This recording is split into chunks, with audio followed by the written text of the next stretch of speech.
রাস্তায়? না, রাস্তা অবরোধ। কেননা গতকালকে আমাদের যিনি শিক্ষিকা সুইসাইড করেছেন তার বডিটা আনার জন্য আমরা প্রশাসনের কাছে দাবি রেখেছিলাম, কিন্তু আরক্ষা দপ্তর থেকে তার বাড়ির লোককে, তার ফ্যামিলির লোককে প্রেশার দিয়েছে বডিটা যাতে এখানে না হয়।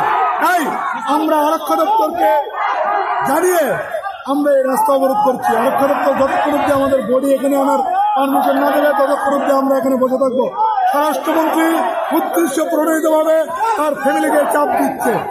এখানকার এনসি থানার এবং সদরের যারা এসডিপিও আছেন তারা ওখানে গিয়ে প্রেশার ক্রিয়েট করছে বডি যাতে এখানে না আনে। আমাদের দাবি হলো, আমাদের সহকর্মী 81 জনকে হারিয়েছি, তাই আমরা বডিটা এখানে আনতে চেয়েছিলাম। প্রশাসন যেহেতু দেয়নি তাই আমরা রাস্তায় বসেছি। যতক্ষণ অব্দি আমাদের বডি এখানে না আসবে ততক্ষণ অব্দি আমরা এই রাস্তা অবরোধ করে দেবো। তার জন্য আমরা এখানে সকলে রাস্তা অবরোধ করেছি। আপনাদের এখানে বডিটা আপনারা কি করতেন? এখানে বডিটা আমরা পুষ্পস্তবক দিয়ে তারপর আমরা জয়েন্টলি কথা বলে সিদ্ধান্ত নিয়ে তারপর আমরা কমিশনে পাঠিয়ে দেবো। তাহলে যেখানে আমাদের যেখানে আপনাদের সহকর্মী মৃত্যু এবং তাকে শ্রদ্ধাঞ্জলি জানানোর জন্য আপনারা বডি আনতে চেয়েছিলেন, এখানে প্রশাসনের বাধা হবে কেন?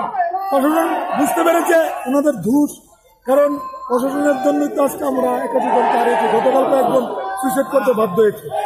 এর জন্য আমরা দাবি রেখেছি যতক্ষণ অব্দি বডি না আসবে ততক্ষণ অব্দি আমরা রাস্তা অবরোধ করে দেবো।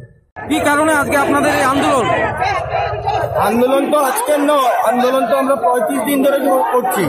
আপনারা সবাই অবগত আছেন, গতকালকে আমাদের একজন সহকর্মী বিষ পান করে আত্মহত্যা করেছেন এবং ওনার যে শিশু সন্তান 13 মাস ওকে বিষ পান করিয়েছে। এই জায়গায় দাঁড়িয়ে এখন পোস্টমর্টম চলছিল, আমি ছিলাম টিভিতে। ওনার মরদেহ আমাদের ধর্মমঞ্চে আসবে, আমরা শ্রদ্ধাঞ্জলি দেব ফুল দিয়ে, তারপর ওয়াই ওনার যে বাড়িতে যাবে এইটুকুন কথা বলেই আমরা এসছি এই জায়গায়। এখন পুলিশ প্রশাসন হস্তক্ষেপ করছে যে এই যে শবদেহ এই মঞ্চে আনা যাবে না। একই অপদার্থ সরকার যে একজন প্রয়াত হয়েছে সহকর্মীকে আমি আমার শেষ শ্রদ্ধাটুকু দিতে পারবো না। ধিক্কার জানাই বিপ্লব দেবের সরকারকে, ধিক্কার জানাই রতনলাল নাথের মতন শিক্ষামন্ত্রীকে। লজ্জা হয় আপনারাও বাবার ছেলের বাবা, লজ্জা হয় আপনাদেরকে মুখ্যমন্ত্রী বলতে, আপনাদেরকে শিক্ষামন্ত্রী বলতে লজ্জা হয়। ধিক্কার জানাই।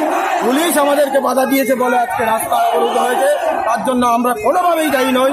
কারণ কি পুলিশ প্রথম এদিকে মার্চ করেছে, যেন যুদ্ধ লেগেছে। আপনারা দেখেছেন মিডিয়ার বন্ধুরা, যেমন যুদ্ধ লেগেছে, পুলিশ মার্চ করেছে বলেই আমরা আজকে রাস্তায় নামতে বাধ্য হয়েছি। যতক্ষণ পর্যন্ত আমাদের কাছে খবর এসছে এসপি সাহেব কথা বলছেন, এসপি সাহেব যদি কথা বলে সমস্যার সমাধান করে দেন আমরা আমাদের মঞ্চে ফিরে যাব।